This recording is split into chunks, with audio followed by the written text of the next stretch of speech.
na PUC de Minas Gerais, em Belo Horizonte, e trabalhou na Visão Mundial na área de comunicação, e agora está aqui em Brasília, no Senado, trabalhando exatamente na área de comunicação. Então, é um servo de Deus ocupando um espaço muito importante no Senado Federal, e que Deus abençoe, e ele vai, então, dirigir para nós esse momento. Obrigado. Bom dia, gente. Nós vamos, por um tempo aqui, discutir hoje participação em conselhos. E quem vai nos ajudar são 3 pessoas que participam de conselhos. Vou chamar aqui a Morgana, que é do Conjuve, Conselho da Juventude. Cadê a Morgana?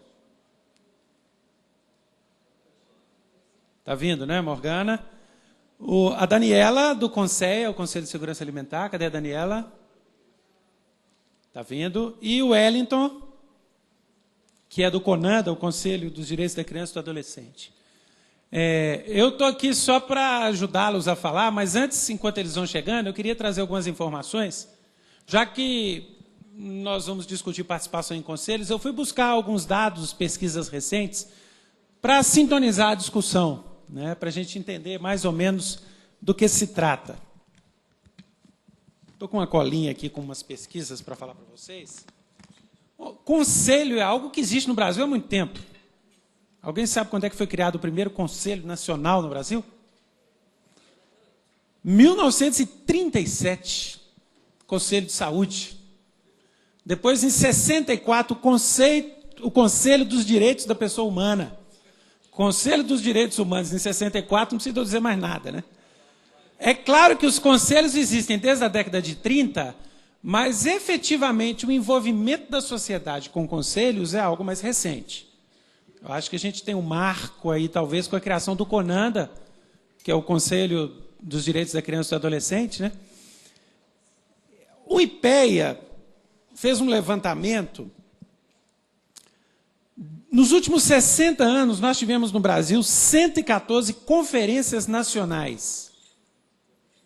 São essas conferências nacionais para discutir políticas públicas, discutir saúde, gênero, educação. 70% dessas 114 aconteceram nos últimos 10 anos. Sobretudo a partir do primeiro governo do Lula, que voltam a ser realizadas as conferências nacionais. E, segundo esse levantamento do IPEA, 5 milhões de pessoas participaram dessas conferências. A gente pode achar que é pouco, né? 2% da população. Mas vamos fazer uma conta aqui, imaginar que cada uma dessas pessoas estava ali representando mais 6. Porque quando o Hélito está lá no CONANDA, quando vocês estão no conselho, vocês estão representando alguém. Não estão ali como pessoa física, isoladamente. Então, nós teríamos, assim, 30 milhões de pessoas no Brasil participando, direto ou indiretamente, desses espaços de discussão de política pública. Isso representa 15% da nossa população. Oi.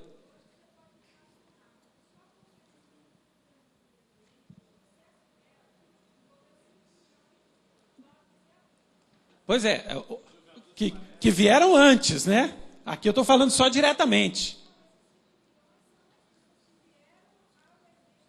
Sim, isso que eu digo, esses 5 milhões são só aqueles que participaram das conferências diretamente.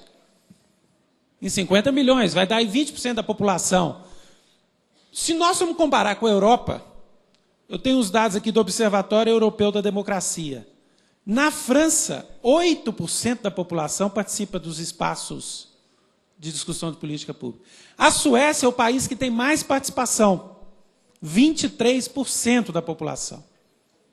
Então, nós temos um número significativo de pessoas participando desses conselhos. E aí, eu trouxe dados de 2 pesquisas muito recentes. Uma feita lá na UFMG, pelo Leonardo Avritzer. Ele pesquisou cidades com mais de 100 mil habitantes, o acesso a serviços de saúde e educação nessas cidades. Comparou cidades que tinham conselhos estruturados com cidades que não tinham conselhos estruturados. Conselho de saúde, conselho de educação. E a pesquisa dele mostra o seguinte, em Minas Gerais, gente. Nas cidades com mais conselhos, você tinha 4 vezes mais matrículas em creches. nas cidades com mais conselhos, você tinha 10% a mais de consultas de leitos do SUS. E nas cidades com mais conselhos, você tinha uma receita tributária 112% maior que nas outras. E uma outra pesquisa é do IUPERJ, no Rio de Janeiro, da Tami Pogrebinchi. É uma pesquisadora de lá. Ela pesquisou o impacto da participação popular na atividade legislativa e constatou que 21% dos projetos de lei refletem alguma discussão de conselhos, todos os níveis de conselho. E 50% das propostas de emenda constitucional têm influência das deliberações de alguma conferência. No período de 2004 e 2008, ela pesquisa toda a produção legislativa federal e constata que 90% das emendas constitucionais aprovadas no Congresso traziam convergência com diretrizes das conferências nacionais, de 2004 a 2008.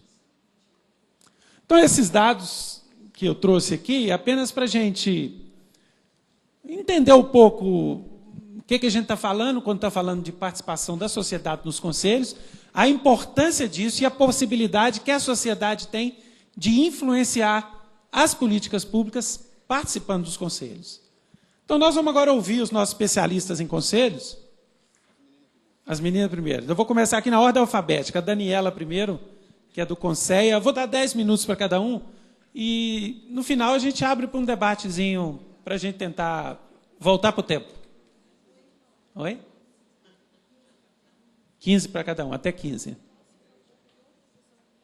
Pode, então vamos começar com a Daniela. Não, com a Morgana, do Conjuve, Conselho da Juventude. Eu imagino que eles vão fazer para nós aqui um relato da sua experiência nos conselhos, né, dos seus pontos de vista, e depois eu coordeno um debatezinho aqui. Vamos lá, Morgana. Olá, bom dia a todos e todas.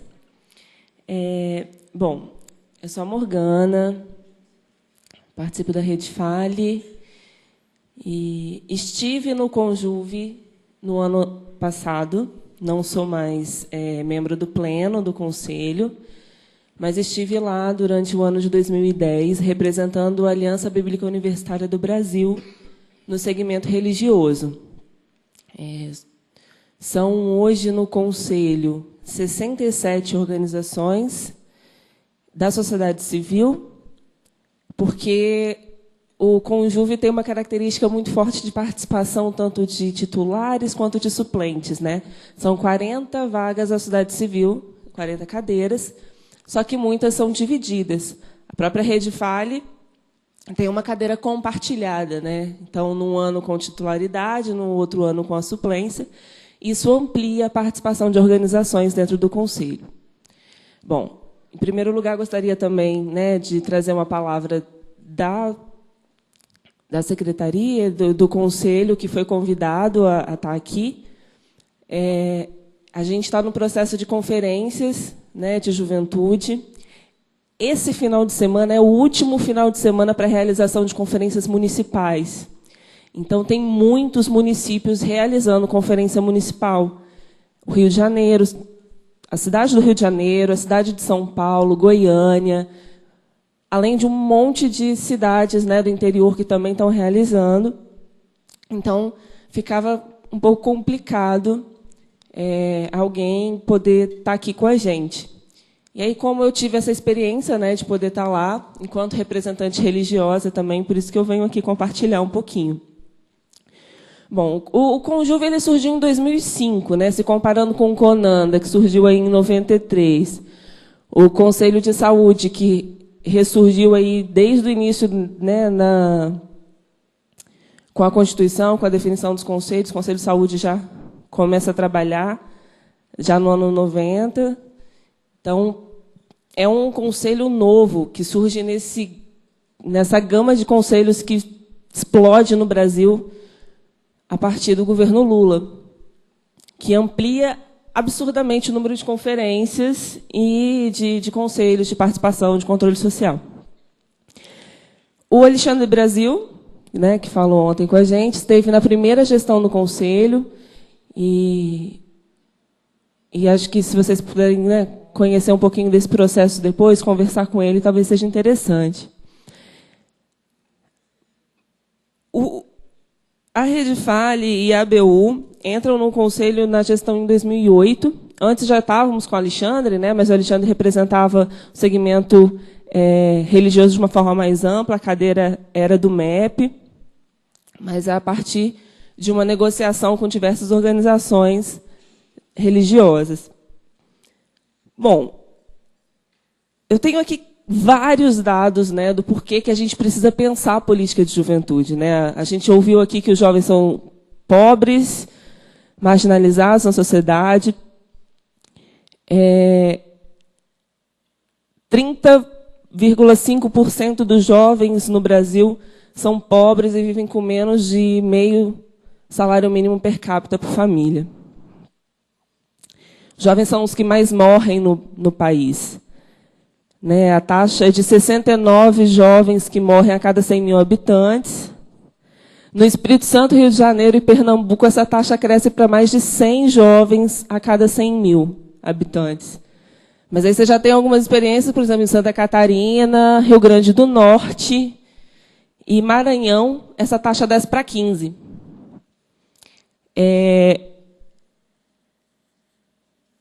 Mais de 50% da população carcerária é de 20 a 29 anos.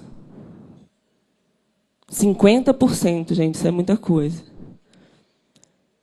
4,6 milhões de jovens estão desempregados. É 63% dos desempregados no país. 28 milhões de jovens não têm acesso a condições de saneamento, vivem em condições precárias.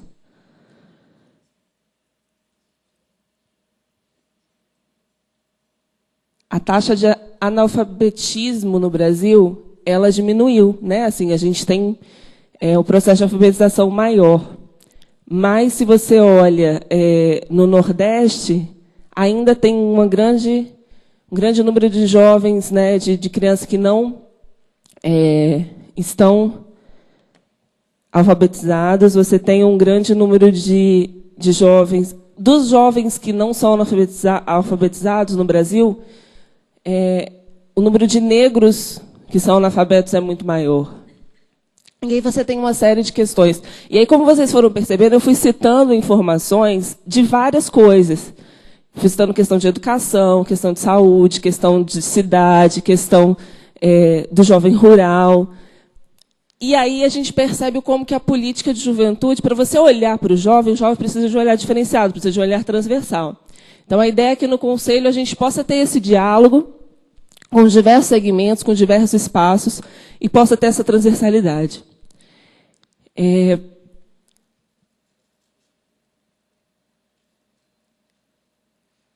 O Conselho definiu para esse ano prioridade em 5 temas. Trabalho decente, Plano Nacional de Banda Larga. A gente teve a experiência de alguém que tentou baixar a cartilha de renas no norte e não consegue porque Santarém, que é a 2ª ou 3ª maior cidade do Pará, não tem banda larga. Que, para a gente do Sudeste, é um absurdo, né? Para quem é daqui do Centro-Oeste também. Então, o país ainda é muito desigual no acesso à tecnologia. Sobre a questão de drogas, quantos dos nossos jovens sofrem com a questão de drogas, né? A gente tem aqui representantes de várias comunidades terapêuticas, de casas que fazem essa atenção ao jovem, e é uma pauta forte também para o Conselho. A questão do extermínio de jovens e da reorganização do Plano Nacional da Educação, né? Pensando a reorganização do ensino médio, que é hoje um ensino que não responde à demanda do jovem. Você tem uma taxa muito grande, está aqui no livro, mas eu não vou procurar, senão eu vou perder tempo, de jovens que estão estudando, de 15 a 17 anos que estão estudando, mas que estão em defasagem escolar, que estão com 17 anos na 4ª série, na 5ª série. Isso é muito comum, né? Então, a gente precisa ver qual que é o problema do nosso sistema de educação para repensar a educação das nossas crianças e dos nossos jovens. Bom, eu tenho... Ok. E aí, a partir disso, né, falar do como que é a nossa experiência naquele espaço. Então, como que a gente dialoga com todas essas questões, como que a gente pensa tudo isso lá dentro. Particularmente, né, na minha experiência, acho que eu pude conhecer e entender melhor como que os outros segmentos, como que as outras juventudes se articulam e conseguir também ser pautado pelas demandas e pelas necessidades deles. Então, eu não sou hoje, né, apesar da minha família ter vindo do interior, eu ter nascido no campo, minha família fez o ciclo migratório, né, do campo para a cidade quando eu tinha 8 anos de idade. Então, eu não vivi a realidade do campo com tanta intensidade. Mas eu posso, no contato com o outro, poder reconhecer essa demanda, conhecê-la melhor e poder também perceber que eu, enquanto segmento religioso, eu também tenho jovens religiosos dentro do campo. E a gente precisa pensar também qual que é o olhar desse jovem religioso específico ali. Então, pensar essas especificidades que se atravessam é muito interessante estar dentro do Conselho para isso. Então, o Conselho, enquanto um espaço de troca da própria sociedade civil, se mostra, para mim, pelo menos, como uma experiência muito interessante.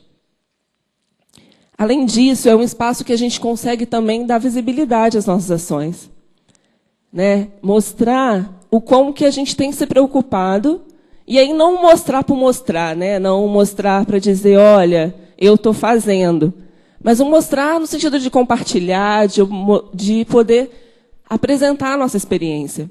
Falando, por exemplo, na temática de drogas, eu trabalhava no município de Serra, no Espírito Santo, e de todas das casas terapêuticas, né, das casas de recuperação, na época que a gente chamava, que tinham no município, você só tinha uma que não era confessional. Todas as outras eram religiosas. De todas as outras, e aí eu falo do número tipo 50, tinha muita casa de recuperação naquele município. De todas as outras que eram confessionais, só tinha uma católica. O resto era toda evangélica. Então, como que a nossa voz, enquanto religioso, na questão da política de drogas, deve ter uma força, né? A gente tem um espaço que a gente precisa discutir sobre isso. Então, eu acho que a gente também tem coisas a pautar, a colocar e a trazer. E aí, sempre fiquei me perguntando, né, como que a gente pode ser uma voz profética naquele espaço. De como que a gente pode também estar denunciando as estruturas corrompidas que tem dentro daqueles conselhos, dos processos de manutenção, né? Como eu falei, a partir do governo Lula, você teve uma explosão da quantidade de conselhos. Não me recordo, mas foram muitos, né, que surgiram, não me lembro o número exato, mas foram muitos que surgiram nesse período. E aí você tem, dentro desses conselhos, uma manutenção também das mesmas estruturas, e aí, ainda bem que eu não sou nem do conselho mais, eu posso dizer isso, né, sem problema de qualquer coisa, mas você tem uma manutenção das mesmas estruturas de poder. São as mesmas pessoas que estão nos mesmos espaços, representando as mesmas coisas. Então, a gente, enquanto, né, no espaço do Conjuve, jovens religiosos, temos esse papel também de denunciar essas estruturas colocadas, de dizer, olha, esses atores aqui, nem sempre eles estão sendo representativos, nem sempre eles estão trazendo a demanda real do jovem. Então, a gente também precisa nos colocar nesse espaço. O Conselho de Juventude, diferente do CONANDA, do CONSEA, do Conselho de Saúde, ele é um conselho apenas consultivo. E isso fragiliza um pouco as ações, porque o governo não nos consulta. A gente parte, né, se você é um conselho consultivo, a ideia é que o governo possa te ouvir e, a partir da escuta, interagir. E, às vezes, a gente tem dificuldade nesse processo, né, de escuta, que o poder público esteja em diálogo, na verdade, né, não uma escuta passiva, mas um diálogo. E... Só um minuto.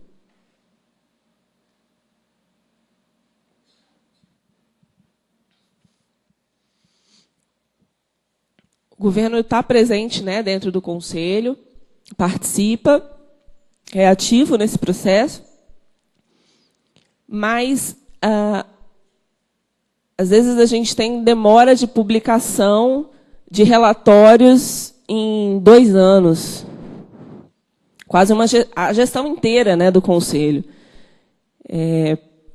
Então, há alguma coisa errada nesse processo, né? A gente não pode permitir que a juventude seja apenas para legitimar um processo, um status quo. Um espaço importante que a gente tem esse ano, que é o processo da Conferência Nacional de Juventude, que é articulada pelo Conselho Nacional. Então, a pauta do Conselho Nacional esse ano, além de estar discutindo todos esses temas, né, teve uma reunião essa semana do Conselho Nacional. Foi discutido também a questão do Estatuto da Juventude, para que se possa garantir alguns direitos e sistematizar algumas questões. É diferente da lógica do Estatuto da Criança e Adolescente, né, que também traz uma série de penalidades, né, assim, eu não sei como dizer, de condicionalidades, mas a ideia é que a gente possa garantir a questão do direito do jovem, do acesso ao jovem, para diminuir um pouco essas desigualdades. Mas a conferência, que eu tenho aqui o folder, né, da Conferência Nacional, esse folder que saiu essa semana, a conferência já está no meio. Mas, assim, acho que vale a pena conhecer, participar. A gente ainda tem aí 1 mês para realização de conferências livres. E aí, o presidente do Conselho, semana passada, tuitou, né, que a Conferência Nacional de Juventude é um ótimo espaço de participação e de controle social. E aí eu falei, pena que não esteja respondendo tão fortemente o seu papel de controle social. Mas, pelo menos, mobilizar a juventude a gente tem mobilizado. E eu acho que esse papel a conferência ela tem cumprido, né? A gente falou ontem um pouco da necessidade de envolver mais a juventude, de fazer uma juventude que seja mais participativa e que tenha uma melhor compreensão, né? Uma geração que consiga ter uma participação mais efetiva. E eu acho que o espaço de mobilização da Conferência Nacional de Juventude faz com que facilite esse processo para nós, né? Então, a gente tem mobilizado aí jovens na participação de conferências no país inteiro. E fica a dica para que vocês possam divulgar também. Agora terminou o processo das municipais, né? A gente não vai ter condição de divulgar as municipais. Mas que a gente possa realizar conferências livres, que possam acompanhar o processo das conferências estaduais, da Conferência Nacional, e fiscalizar, após isso, o que vai estar acontecendo depois. Bom, agradeço a oportunidade de estar aqui, de compartilhando a experiência. E se alguém depois precisar do meu contato, meu e-mail é facilmorgana@fale.com.br. ou fale@fale.org.br. É fácil falar comigo. Se alguém precisar de alguma informação, tiver alguma dúvida, é só me procurar. Muito obrigada. Se alguém quiser ir enviando perguntas, der tempo no final, a gente faz, tá? Vamos passar agora para a Daniela, que é do CONSEA.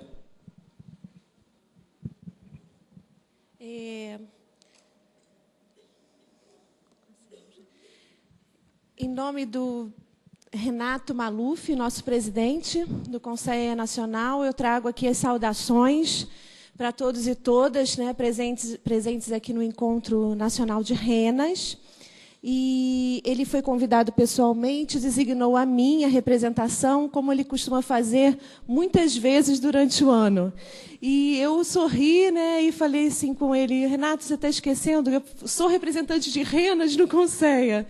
E ele, então, falou: bem, então vamos tentar uma outra conselheira para estar lá, né, para conhecer o encontro e poder, de alguma forma, apresentar uma outra visão do Conselho Nacional de Segurança Alimentar e Nutricional. E a gente tentou, eu, inclusive, tentei em Brasília, porque foi muito em cima que ele ficou sabendo que não poderia estar aqui, ele realmente estava desejoso de estar junto conosco aqui. E realmente isso não aconteceu, então eu vim com muito prazer, né, porque, inclusive, tive a liberação da universidade para estar aqui. Né, quando a gente recebe um convite, é mais fácil sair da universidade, que é o lugar que, na verdade, eu ocupo em relação à abordagem que realizo em relação ao tema da segurança alimentar nutricional. Minha abordagem é uma abordagem mais técnica, com menos participação da gestão, né, da segurança alimentar e nutricional, embora eu hoje já esteja mais inserida no processo de gestão, porque participo de um núcleo que colabora com a alimentação escolar no Rio de Janeiro, e com isso a gente capacita os responsáveis técnicos de todo o Rio de Janeiro no âmbito da segurança alimentar e nutricional e a alimentação escolar. E várias coisas eu queria começar aqui falando, e aí agora eu falo também um pouco em nome da minha própria trajetória dentro da Renas, dentro da minha experiência de advocacy no FALE, junto com a BOB. Enfim, eu falo também a partir disso, né, a partir dessa minha vivência e trajetória de militância dentro de uma organização evangélica que se compromete com a defesa de direito. E, dentro disso, eu fiquei pensando como vou sensibilizar vocês para o tema que eu vou tratar aqui hoje. Bem, de fato, comemos aqueles que têm acesso ao alimento todos os dias, no mesmo horário, e isso faz parte da estrutura alimentar de cada um que está aqui. Inclusive, em algumas culturas, né, costumamos fazer, em alguns sistemas alimentares, referência justamente à comensalidade. Então, depois do almoço, antes do almoço, né, 1 hora depois da janta, 3 horas depois da janta, e a gente vai fazendo essa referência. E isso nos indica o cenário, de alguma forma, promissor de um processo que é de segurança alimentar, nos garantido em diferentes aspectos, muitas vezes pela nossa própria renda. Né? E eu fiquei pensando que todo cristão, lá no jardim, né, a gente foi gestado por um Deus, né, que nos colocou em um jardim. Né? E lá nós tínhamos plena segurança alimentar e nutricional, né, nesse jardim. Um jardim plantado por Deus. Esse lugar, desse jardim, é um lugar de profunda saudade.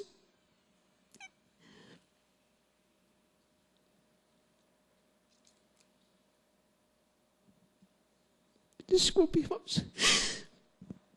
É porque esse tema me toca profundamente.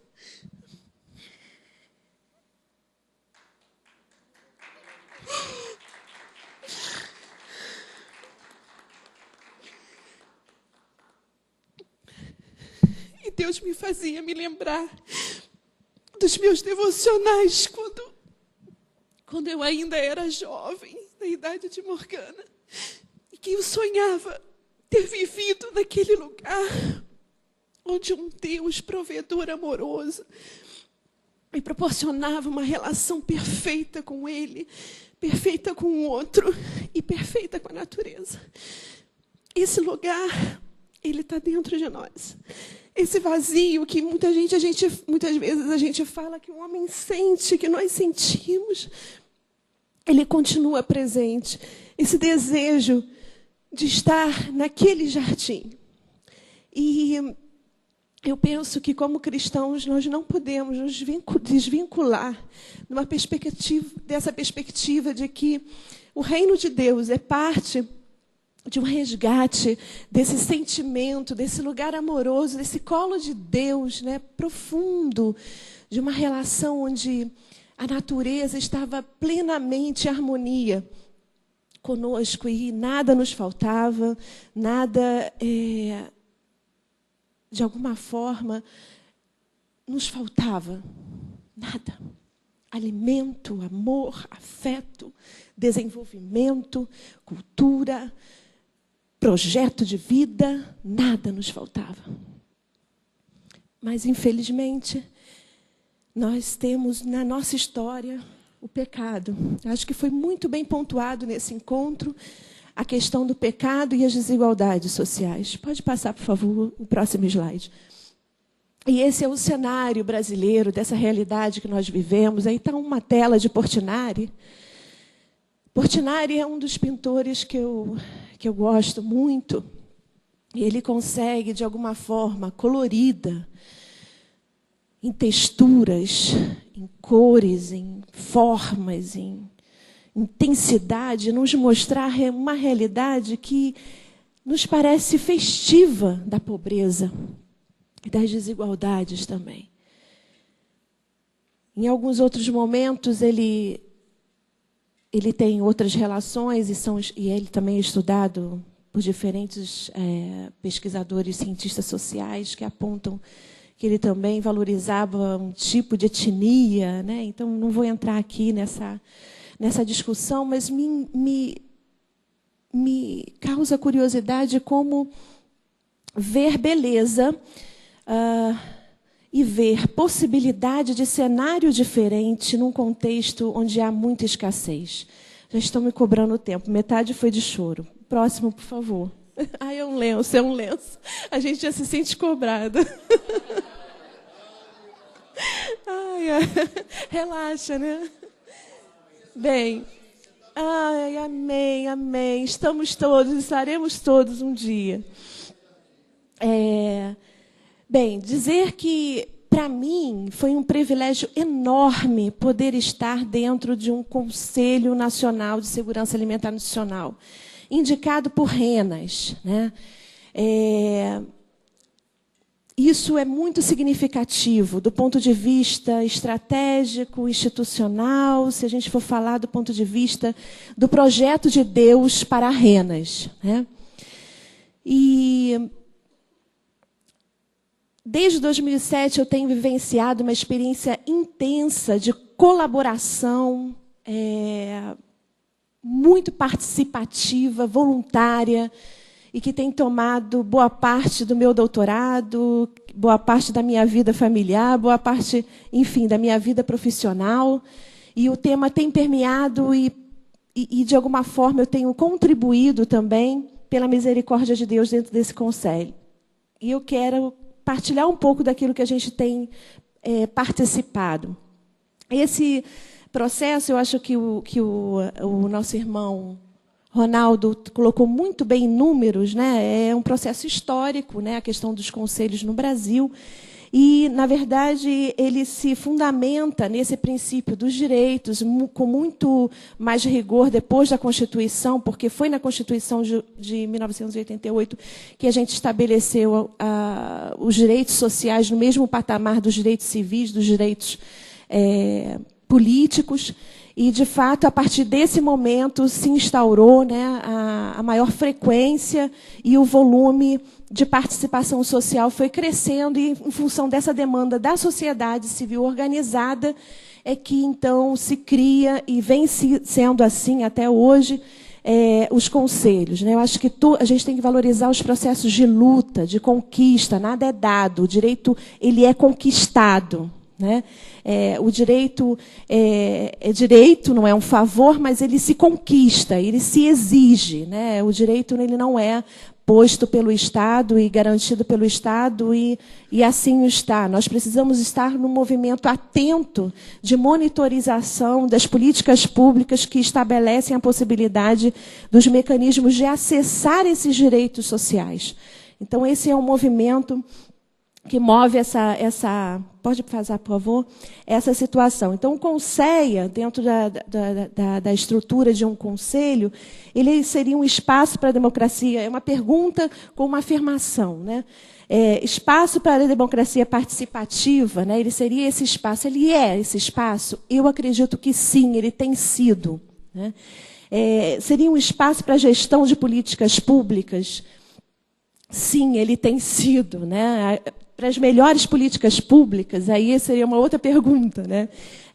Espaço para articulação de ações integradoras? Sim, ele tem sido, porque o tema da segurança alimentar nutricional precisa de uma lógica integradora, intersetorial, né? E é um espaço para a pluralidade e construção coletiva. Gente, antes de participar do CONSEA, eu me considerava uma pessoa muito sensível. Depois que eu participei do CONSEA, essa sensibilidade triplicou. Porque o contato com gente diferente, vindo de lugares diferentes, de áreas diferentes, de lógicas diferentes, de uma linguagem diferente, de setores do governo diferentes, setores da sociedade civil diferentes, partido, que é uma outra coisa que eu não dominava, ainda continuo não dominando, né? Porque eu nunca me filiei, nunca fiz, enfim, nunca me atraiu esse tipo de inserção, de participação social.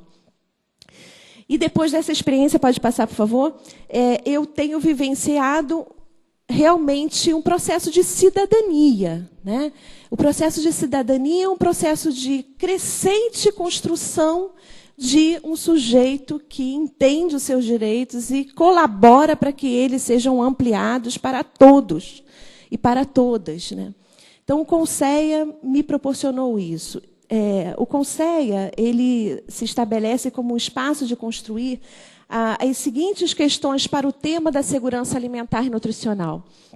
Constitui-se como um espaço plural de instituições de sociedade civil, né, com diferentes setores. Depois eu vou mostrar para vocês quais são esses setores. O governo também está presente. E ele se estabelece com a seguinte intencionalidade, né? Ele se cria na seguinte perspectiva: estamos aqui para fazer políticas públicas e não políticas de governo. Acho que isso é uma coisa muito importante, porque, pode passar, por favor, porque, inclusive, alguns pesquisadores, cientistas sociais nos falam que políticas públicas só se faz com instituições permanentes. E o CONSEA, na época que eu entrei, ainda não era uma instituição permanente, porque não se tinha uma lei garantindo a sua governabilidade ou a sua permanência, né? E hoje o CONSEA ele é uma instituição permanente. Isso é muito positivo para o estabelecimento de uma política pública e não uma política do governo, né? Ou de qualquer governo, desse ou do outro que passou, né? Pode passar, por favor, a referência que eu fiz. E, dentro desse sentido, né, a proposta de um tema complexo como é o tema da segurança alimentar e nutricional, e que possui diferentes agendas conflituosas sobre ele, porque quando nós pensamos em segurança alimentar e nutricional, irmãos, geralmente o recorte, né, religioso, tanto católico, quanto protestante, quanto de qualquer outro segmento religioso, geralmente pensa na escassez, né, na fome, na insegurança alimentar. Mas a proposta desse conselho é propor um novo modelo de desenvolvimento para o Brasil, por incrível que pareça, né? Por quê? Porque ele, de prima, ele trata o conceito de uma forma tão ampla, que se nós lermos com cuidado, nós vamos achar que esse conceito foi feito por seres lunáticos, utópicos, não realistas, né, e que viviam lá naquele jardim, né, que eu começava a falar aqui. Vamos ler o conceito para a gente entender o que é a segurança alimentar nutricional. Segurança alimentar nutricional consiste na realização do direito de todos ao acesso regular e permanente a alimentos de qualidade, em quantidade suficiente, sem comprometer o acesso a outras necessidades essenciais, tendo como base práticas alimentares promotoras da saúde que respeitem a diversidade cultural, que sejam ambiental, cultural, econômica e socialmente sustentáveis. Né? É realmente um conceito que nos leva para um lugar de saudade. Agora estão entendendo? Esse tema leva para esse lugar. Não há como estar nesse conselho, sendo eu uma cristã, e não acreditar que é possível realizar o reino de Deus hoje. Venha, Senhor, o teu reino. Venha, Senhor, o teu reino. Venha a nós o teu reino. E estabeleçamos a segurança alimentar e nutricional para todos. Né? Então, é nesse sentido, de uma relação com o alimento que respeite a cultura, o meio ambiente, a sociedade.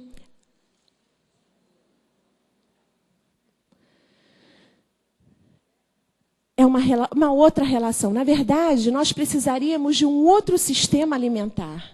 Esse sistema alimentar que nós temos hoje não dá conta desse conceito. Né? Não sei se todos os conselheiros que fazem parte do meu conselho têm noção disso. Né? Porque esse conceito é um conceito, a gente chama, quase esquizofrênico do ponto de vista da real política, da política real. Ou daquilo que é possível realizar no plano político. Pode passar, por favor? Então, esse conceito, ele realmente está fundamentado, de alguma forma, em algumas dimensões. Eu aqui elenquei algumas principais dimensões que fazem parte desse conceito. A questão da disponibilidade. Então, a produção de alimentos. Aí a gente pode incluir aí outras questões da produção de alimentos, né? Não de forma só suficiente, mas estável, autônoma. O que a gente está falando aqui? De uma produção em pequena escala. A gente está falando de uma produção voltada para as pequenas propriedades. Né? A gente está falando de uma produção de alimentos que, na verdade, se configura focada no pequeno agricultor. A gente está... porque até a FAO, né, me parece que hoje, com um lapso, talvez, de lucidez, né, tem caminhado indicando que a solução da fome no mundo vai se dar pela agricultura familiar. Hoje, o que nós consumimos no Brasil, 70% vem da agricultura familiar. Olha que coisa...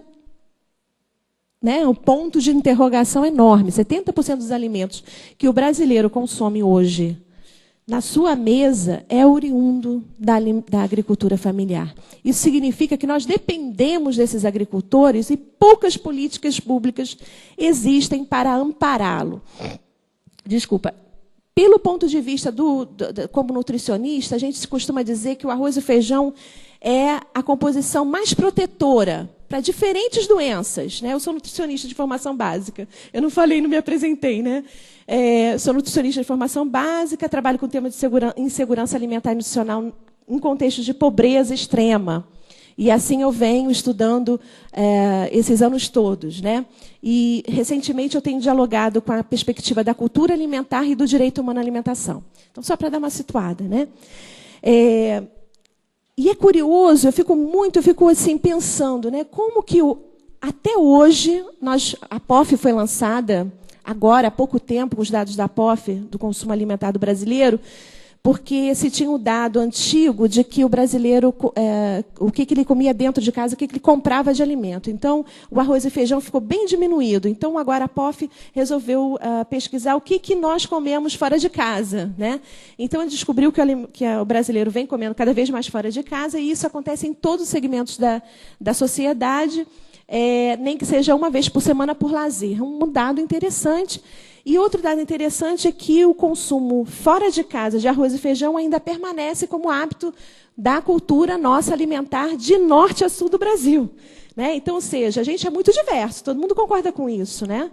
Que a gente tem uma cultura alimentar muito distinta, mas é o prato original que na verdade, nos liga numa identidade, que é o arroz e feijão. Nós somos o povo do arroz e feijão. Segurança alimentar e nutricional precisa garantir arroz e feijão no prato do brasileiro.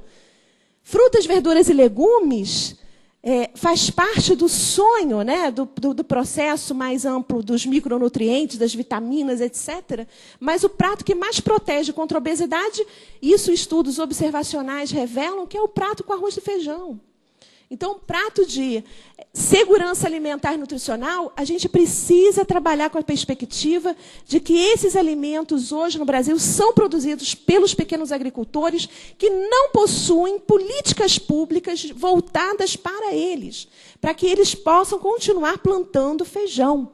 E hoje, acabou de sair na plenária do Conselho, uma situação de a gente vai ter que escrever, estamos escrevendo uma moção, né, de alerta para a Presidência da República, porque a CTB Rio, que é um outro organismo que enfim, tem uma vocação para se tratar de questões mais complexas da biotecnologia, como os transgênicos, liberou feijão transgênico. E a gente está aí com uma ameaça, né, à forma e à cadeia produtiva de feijão no Brasil. Nós precisamos resgatar os feijões de semente crioula. O que são os feijões de semente crioula? Não sei se vocês têm ideia do que a gente está falando. Feijão de semente crioula tem a ver com princípios nutricionais mais completos, além de uma questão genética associada também a um processo mais rico de expressão genética da disponibilidade desses nutrientes.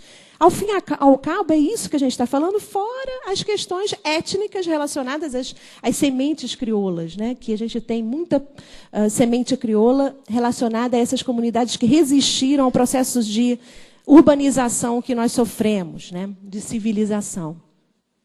Então, a maior parte está entre as comunidades quilombolas, a maior parte está entre os indígenas, e isso tem sido mapeado por uma Embrapa, né, uma única unidade da Embrapa, mas já, graças a Deus, e a Terezinha, uma das conselheiras nossas, é uma das batalhadoras, uma agrônoma muito vocacionada para o que ela faz. Ela tem, então, um banco de sementes vivas, né, que isso é muito importante também.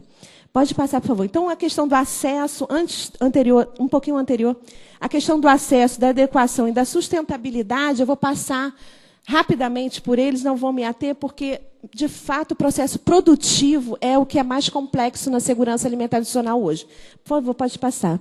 Esses são os marcos regulatórios que o Conselho Nacional participou e que, na verdade, foi muito importante a partir de 2007 e que usou. Antes, nós tivemos alguns conselheiros que participaram desse processo de construção da lei orgânica, até aqui o pastor Silas, esteve ontem aqui o pastor Ariovaldo, nós tivemos, o pastor Werner também participou disso.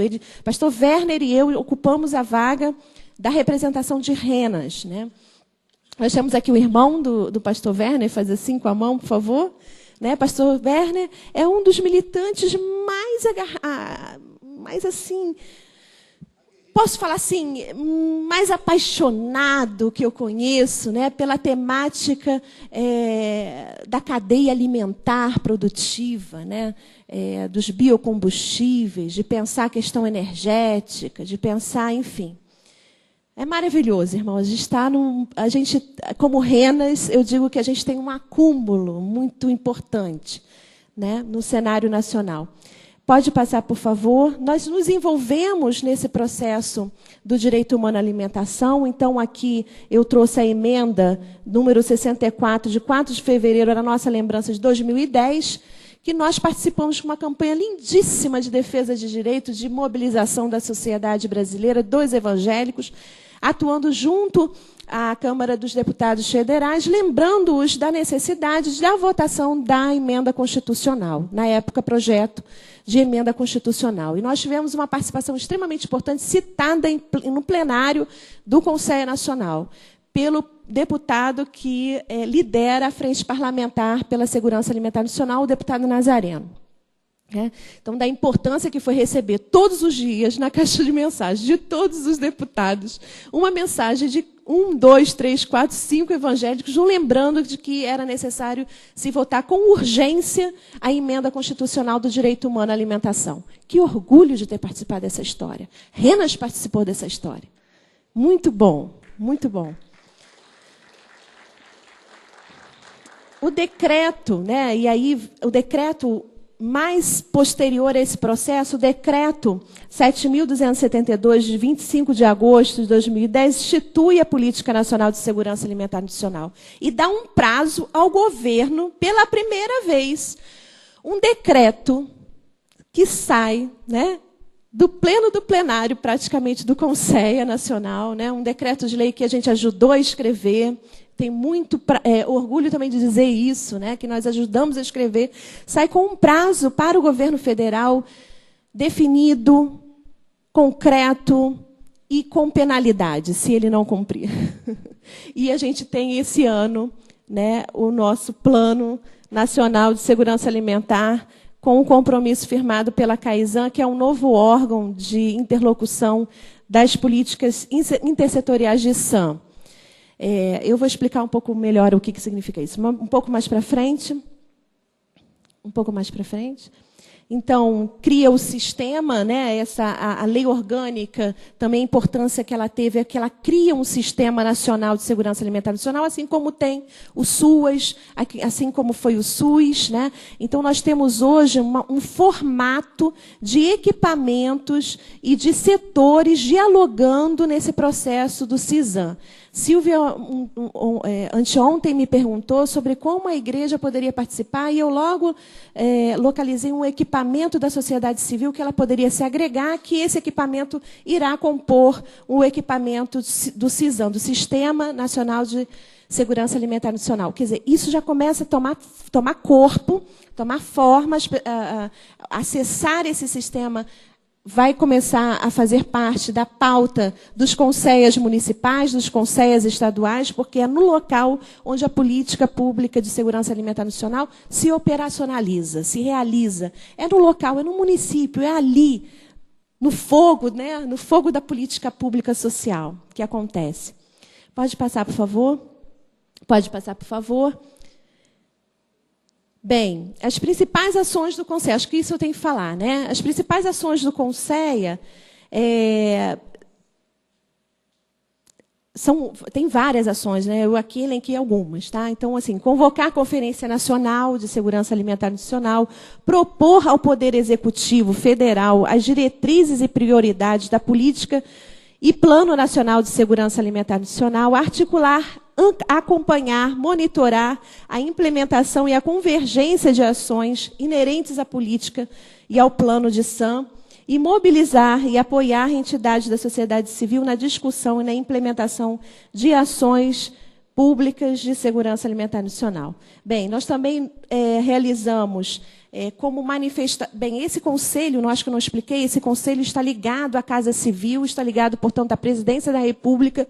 Ele é um conselho que a interlocução, por ser com a Presidência da República, ele é um conselho, de alguma forma, respeitado pelos ministérios, porque na conversa com a presidente que os problemas são aflorados e são colocados, e então ela se direciona e as consequências desse processo se operacionaliza na CAISAN, que é uma Câmara Interministerial. E quem está presente nesse processo de Câmara Interministerial, geralmente, é o primeiro escalão do governo de Dilma. E essa interlocução de primeiro escalão, ou seja, ministro com ministro, dá um outro tom para as ações da política pública de segurança alimentar nacional do Brasil, e isso é uma conquista da sociedade civil, que incansavelmente dizia para a Casa Civil que ela precisava criar uma Câmara Interministerial. né? Não dá para se fazer uma política pública que é intersetorial, dialogando apenas com alguns setores dela. Então, não adianta muito. Renato Maluf costuma dizer que ele ia com a pastinha do Conceia, né? O Conceia tem uma pastinha que é simbolizada, geralmente, uma pastinha mesmo, né? E diz ele que ia com uma pastinha debaixo do braço, ia cada ministério pedindo cada coisa e tentando articular. Isso lá no início, né? Bem, hoje, há um assédio, né, da parte do governo, principalmente, e a gente tem que ter muito cuidado com isso. Porque, de alguma forma, os mecanismos, né, que se tem para se prescrever aditivos orçamentários na peça orçamentária do governo, enfim, o Conceia é visto também como um fortalecedor de alguns processos, né, de ampliação, principalmente de orçamento. Então, é uma questão de interesse, portanto, né, no campo da execução da política pública, e a gente tem que estar ali, como dizia ontem, não me lembro quem, então não vou citar, mas eu lembro da fala que dizia que a gente tinha que vigiar e orar, né? Bem, isso está escrito na Bíblia, mas assim, no ponto de vista da corrupção, né? Então, assim, do assédio, do lugar que você ocupa nesse espaço.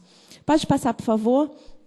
Então, o Conceia, ele é composto, acho que isso é importante vocês saberem, ele é composto por uma maioria da sociedade civil organizada e ele é presidido por um representante da sociedade civil, né? Então, ele tem uma maioria da sociedade civil e ele é presidido por uma sociedade civil.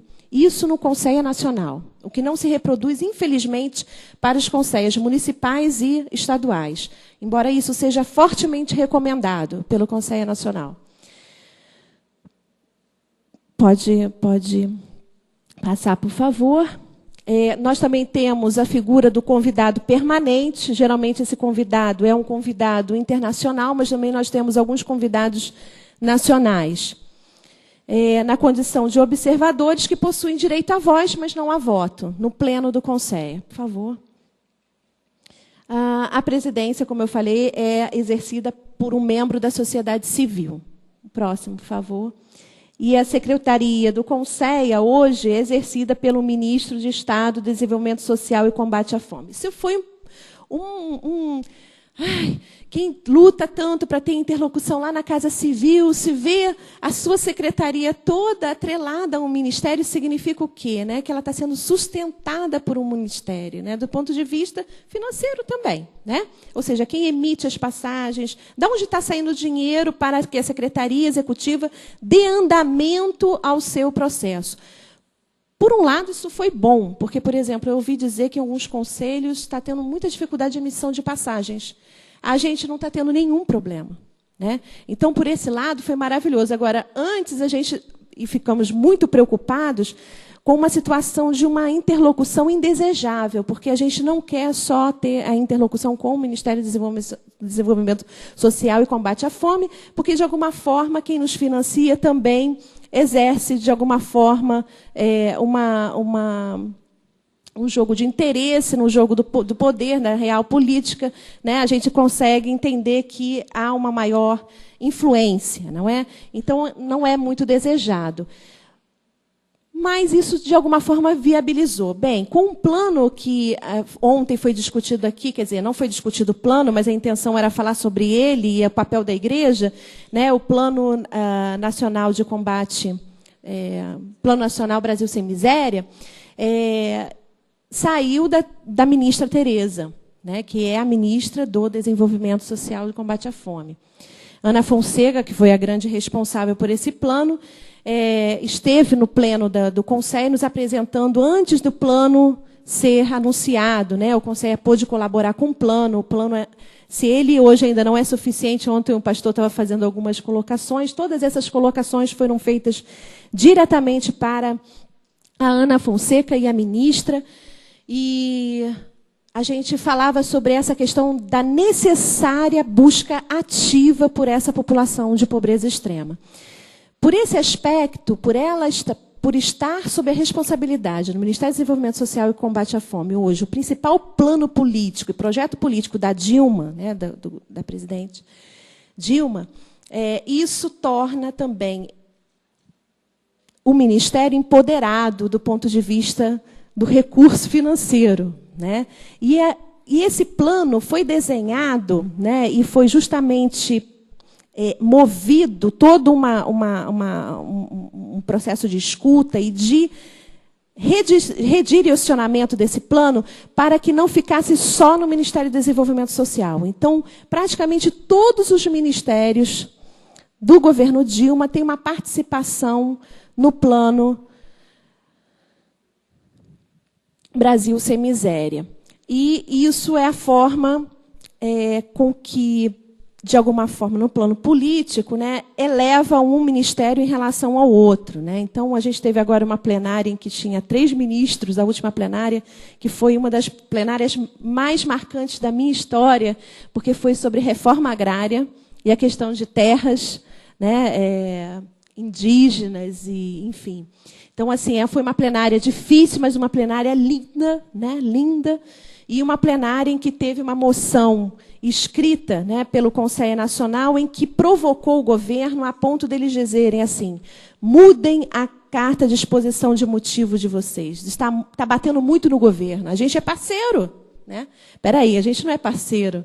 A gente é mais sociedade civil organizada do que governo aqui. A gente tem um diálogo para a construção, não é? É um espaço de diálogo. E essa carta, eu gostaria de disponibilizar para a RENAS, para disponibilizar para a sociedade civil ligada à RENAS em termos de organização, para que a gente conheça o avanço que a gente tem em relação ao que a gente está influenciando a presidência da República ao recolocar na mão dela a principal questão da segurança alimentar nutricional no Brasil. Finalmente, né? Finalmente. A gente consegue pautar, né, porque não é tão simples assim pautar uma agenda dentro de uma plenária de um conselho ligado à presidência da República. Inclusive, hoje eu estava vendo a página do conselho, por algum descuido, né, e que eu vou agora telefonar, né, quando terminar isso aqui, para a secretaria para perguntar que descuido foi esse, não tem a discussão de reforma agrária e nem sequer o nome da plenária. Isso é muito estranho, né? E só saiu a apresentação do plano de combate à obesidade, como se a gente só tivesse discutido isso, e mais um outro ponto de pauta. Então, muito estranho, né? Em todas as outras plenárias tem todos os dados expostos. Eu não sei qual tipo de repercussão essa plenária teve internacionalmente. Eu sei que estavam presentes praticamente todos os organismos internacionais, observadores e convidados do Conselho Nacional. Então, obviamente, isso tem uma repercussão. E como o Conselho se posicionou através dessa carta de motivos, e que foi muito, de alguma forma, causou um mal-estar nos representantes e nos ministérios que receberam, então pode ser que isso tenha gerado algo mais, né, além daquilo que a gente possa imaginar, né? Tomara, vamos orar por isso. Pode passar, por favor. Aqui a composição do Conselho, eu já estou encerrando, só para vocês entenderem que o Conselho tem uma composição enorme, desde organizações, por exemplo, infelizmente, participantes do agronegócio, da indústria de alimentos, mas eles acabam esvaziando, porque são sempre a minoria, eles ficam muito, né, se sentem muito coagidos, né? Mas, enfim, coagidos, né? Eles saem dali como espaços de diálogo, mas vão lá para a bancada ruralista, não sei porquê, né? E ficam lá no parlamento, enfim, atuam de forma diferente no Conselho. Mas dentro do Conselho a gente tem essa pluralidade, que também vai para centrais sindicais, para a agricultura familiar, povos indígenas, representações religiosas católicas e evangélicas, aí entra a RENAS, né? Esse dado está disponibilizado na página do Conselho, CNBB, pescadores, aquicultores, marisqueiros, extrativistas, pessoas com necessidades especiais alimentares. A gente sempre esquece não, a gente sempre lembra, né, de várias necessidades no nosso âmbito aqui, né, e a gente esquece das pessoas com necessidades especiais alimentares, que é cada vez mais crescente na população brasileira. Passa, por favor.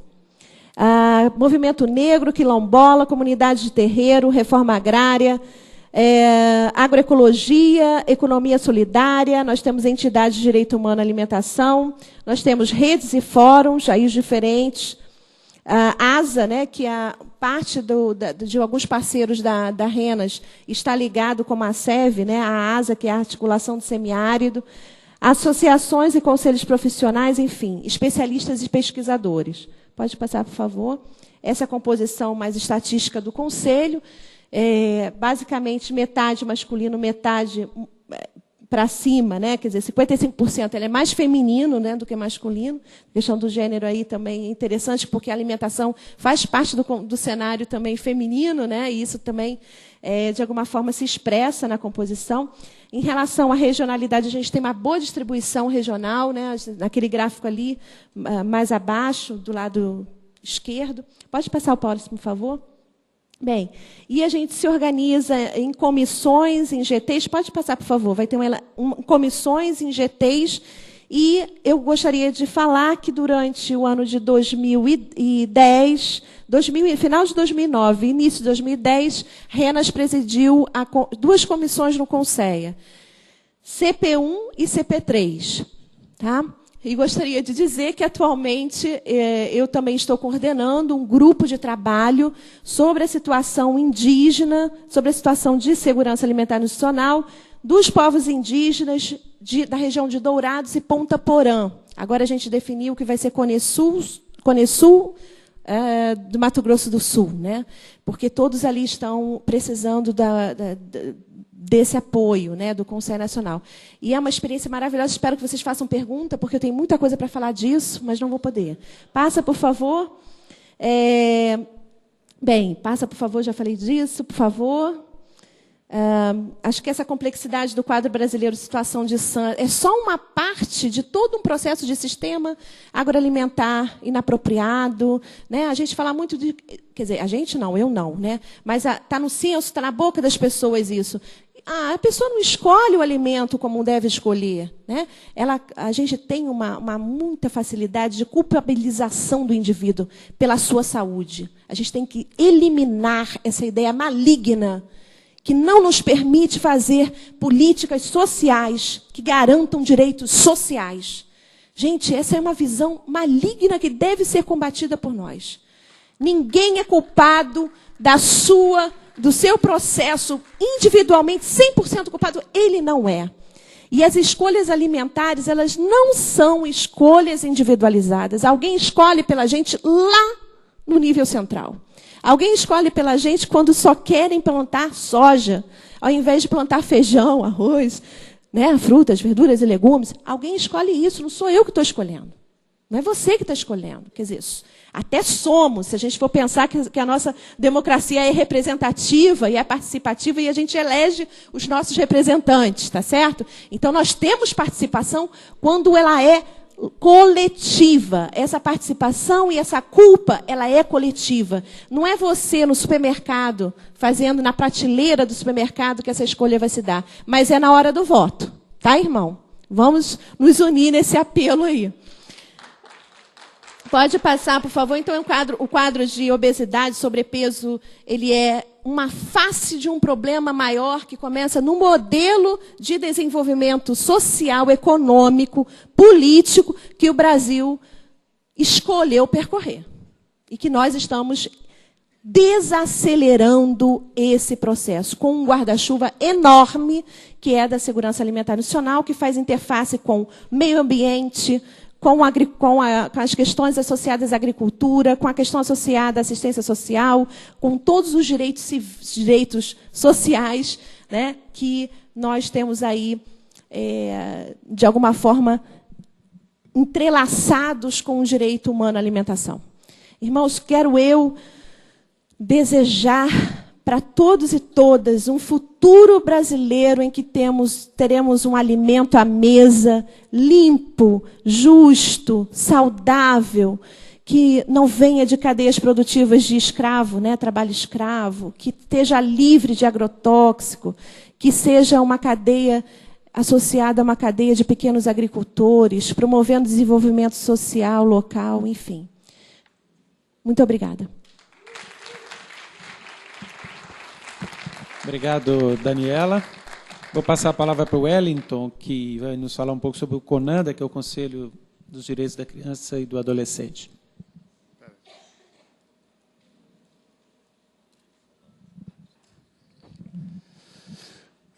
Bom dia a todas e todos. Eu vou diminuir bastante o meu tempo, apesar de ser gago, eu gosto de usar mais tempo, né? Vocês que me conhecem sabem disso, né? Mas vou usar menos, que eu acho que era bom também a gente ouvir um pouco, porque como esse tema é muito instigante, os conselhos, eu acho que é bom a gente depois ouvir de vocês. Eu acho que a maioria de nós aqui já tem, de alguma maneira, já participado dos conselhos, né? Levante a mão em quem é de algum conselho, só para a gente ter uma ideia. De algum conselho, da criança, ciência social. Sim. Levanta de novo aí, só para a gente ouvir. É um grupo até razoável, como o nosso plenário está baixo, mas eu creio que hoje, talvez nem precisa mais da gente conscientizar as pessoas evangélicas de que precisam estar no conselho. Eu acho que, de alguma maneira, as pessoas estão até conscientes. Tem até risco aí. Tem cidades onde alguma igreja resolve eleger todos os conselheiros tutelares. Você ouviu isso aí ou não? Tem algumas cidades que acontece isso. A igreja fecha com uma lista de nomes e elege todos os conselheiros tutelares e não deixa ninguém entrar. Vi dizer que a Igreja Universal já andou fazendo isso em alguns municípios, né? Que é um absurdo. A gente acaba monopolizando aquele espaço que é da sociedade. Mas, então, eu creio que a gente está consciente dessa necessidade de estar nesses espaços. Talvez o que a gente precisa, assim, mais hoje, é estar se qualificando para ocupar esses espaços, para a gente não entrar no mesmo jogo que tem. Às vezes a gente tem, talvez, uma visão romântica desses espaços, como se fosse um local muito democrático, e às vezes não é assim. Nesses espaços há disputas de poder, há organizações que se perpetuam ali naqueles espaços, há muita falta de democracia, por exemplo, lá no Conanda, umas 40, 50 organizações elegem as 14 da sociedade civil. Imagina no Brasil, com todo o universo de organizações que a gente tem, uma minoria muito grande a que elege, porque é muito difícil para a entidade compor aquele colegiado que elege aquele órgão, né? Então, eu acho que a gente tem que, de alguma maneira, estar se qualificando para a gente poder ocupar esse espaço. Então, eu queria, rapidamente, só passar aqui. Nós fizemos, no ano passado, completou 20 anos do ECA. E aí a gente fez toda uma análise sobre o que como está essa questão da criança e do adolescente no nosso país após 20 anos que foi promulgada a lei, né? E aí vocês já devem saber disso, mas a lei de 90, que criou o ECA, que é o Estatuto da Criança e do Adolescente, talvez foi uma das leis mais democráticas do nosso país. Não foi uma lei criada em gabinete, foi uma lei que teve uma ampla mobilização. Foi uma ampla mobilização para se criar a lei, onde participaram igrejas, sociedade civil, associação de moradores. Eu li durante muito tempo, o professor Antônio Carlos Gomes Acosta, morreu recentemente, lá de Minas. Ele foi um dos pioneiros, um dos que ajudou a redigir o Estatuto, e ele contava nas suas apresentações como que era a articulação bonita das pessoas para elaborar a lei. Dele que tinha grupos de igrejas, que o pessoal orava e depois ia para discutir na plenário, cada um buscando aquele interesse maior da criança. Então, é uma lei que nasce de uma ampla mobilização, não é uma lei que nasce da cabeça de alguns iluminados, né? Depois, alguns paradigmas que essa lei muda. Ela muda a questão do código de menor para o Estatuto da Criança e do Adolescente. Antes do Estatuto, a criança estava em situação irregular. Olha que loucura. A criança, como a Daniela colocou, né? A criança ela está numa situação de vítima de alguma coisa, só que ela é tida como irregular. O juiz podia, por exemplo, mandar prender uma criança porque ele era pobre, Então, ser pobre é crime. Então, mandava a pessoa, o menino, por isso que tinha aí as FEBEMs, onde crianças ficavam por tempo indeterminado. É crime, realmente, mas é crime de quem está deixando que isso aconteça, né? Do adulto que está permitindo que essa criança esteja assim. Então, houve uma mudança de paradigma entre a criança como objeto para uma criança sujeito de direitos. Talvez uma das coisas que você deve ter ouvido era comum dizer assim, olha, o menor é preso por atingir um adolescente. Por que isso? Porque menor é uma categoria discriminatória. O menino que comete alguma coisa é o menor e o outro é o adolescente, né? Então, há toda uma busca de mudança, inclusive, de conceito para poder mudar essa realidade. E aí, o grande paradigma que o Conselho, que o ECA que ele traz, é a criança como sujeito de direitos. Isso não acontece hoje na prática. Né? Isso não acontece hoje na prática. Eu achei interessante o Iorra colocando na devocional que a gente demorou 1.800 anos para reconhecer que a escravidão como algo ruim. E eu acho que até hoje nós não reconhecemos o direito da criança como real. A gente sempre é muito fácil a gente considerar a criança como criminosa. Você deve ter ouvido lá as crianças lá da Vila Mariana. O pessoal já dá logo o nome, a gangue da Vila Mariana, como se os meninos estivessem assim, acabando com a cidade.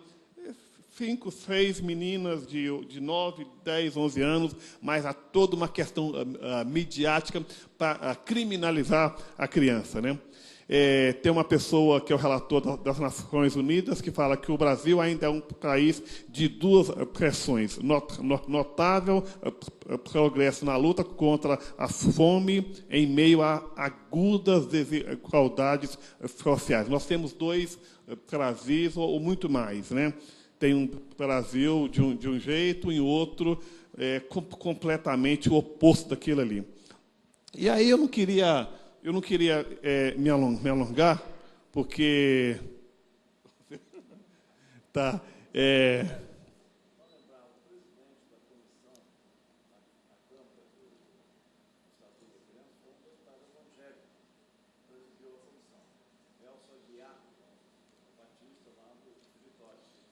Ok, é uma boa informação, né?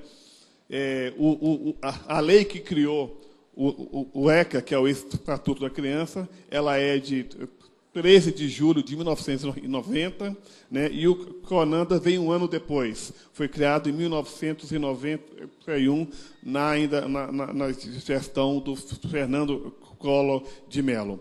O que é que nós temos hoje, de novo, nesse cenário do CONANDA?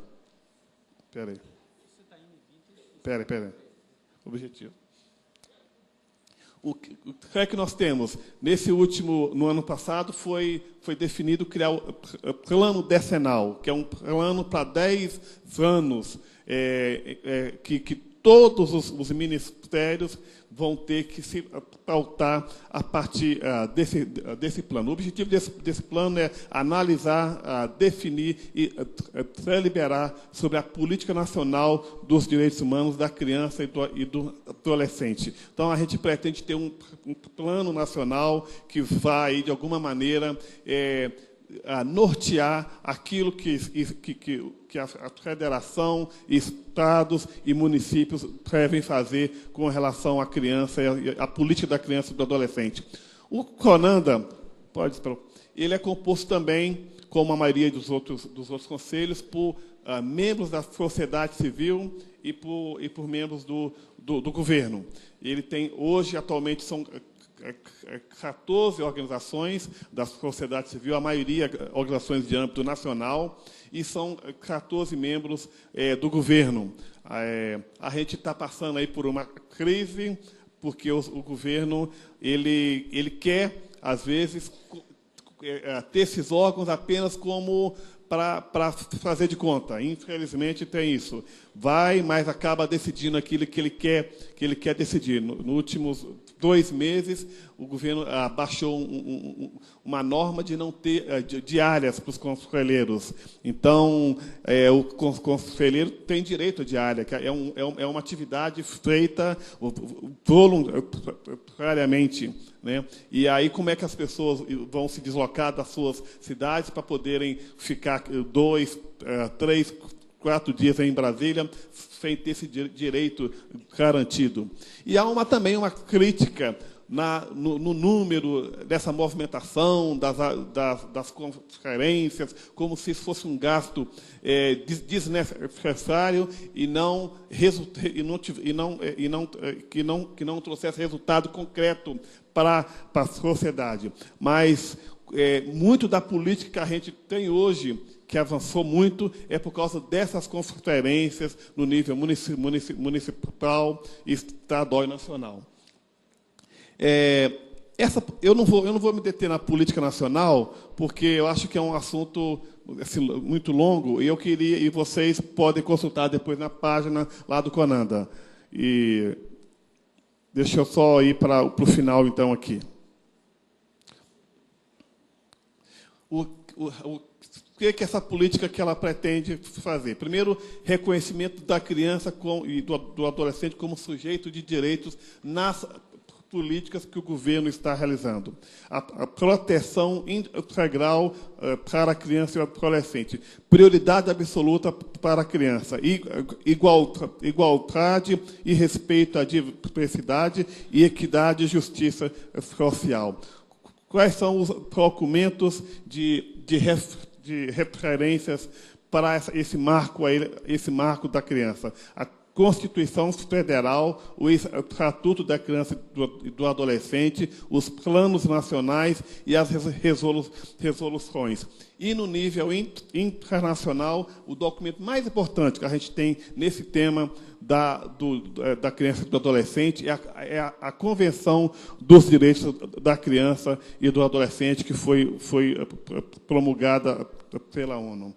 Eu queria terminar com uma fala da Irene Risini. Vai, aí. Uma riqueza de potências ou potenciais é ainda desperdiçada em nosso país a cada criança que fica pelo caminho. A Irene Risini é uma pesquisadora da Universidade Santa Úrsula, ligada à PUC, lá do Rio, e talvez uma das maiores referências que estuda a história da criança no nosso país. E a gente começou aqui, ontem tivemos discussão do Plano Brasil Sem Miséria. E a gente colocou que a maior parte da população pobre, que está abaixo da linha da miséria, são crianças. Então, 50% são de crianças até 14 anos de idade. Então, isso significa dizer que tudo aquilo que a lei fala, que tem que ser prioridade, não está sendo cumprido na prática, né? E a gente tem uma lei muito bonita, mas que precisa ser cumprida e que precisa ser realmente levada ao seu cumprimento. Então, na hora que você ouvir alguma crítica sobre a criança que cometeu isso, aquilo, outro, e que tem que mudar o estatuto para se adequar, pense numa coisa: a gente tem que mudar a nossa realidade, porque nós temos uma lei muito boa. E o que nós precisamos mudar é a nossa realidade, os governos que não cumprem aquilo que a lei determina, e aí a gente tem aí a criança na situação que está, e depois ela é vítima novamente, porque é como se a culpa fosse dela, mas, na verdade, os governos não cumpriram o seu dever. Muito obrigado pelo tempo. Vamos ver se dá tempo aí do tempo. Muito obrigado, Wellington. Não sei se é porque eu não vejo o Wellington há muito tempo, eu estou sentindo que a gagueira diminuiu.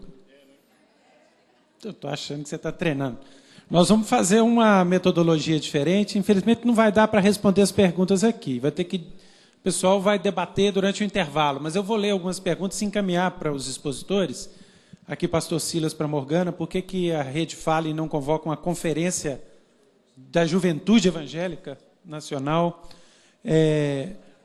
do Ernesto Júnior, que fala sobre a questão de deveres, né, a falta de deveres, de enfatizar deveres, não seria a causa de tantos jovens presos, né, como você falou na estatística. Aqui para a Daniela, também uma pergunta sobre como a RENAS pode ajudar na política de segurança alimentar e nutricional nos diferentes estados. Tem uma pergunta aqui para a Daniela também. A maioria das igrejas evangélicas tem um ministério de doação de cestas básicas. Como qualificar esse tipo de ação em relação à ação, né? Tem uma pergunta aqui. Por que não foi abordado na mesa o Conselho de Assistência Social, principalmente porque as organizações trabalham nessa área? Essa pergunta aqui para a coordenação da RENAS e uma outra também.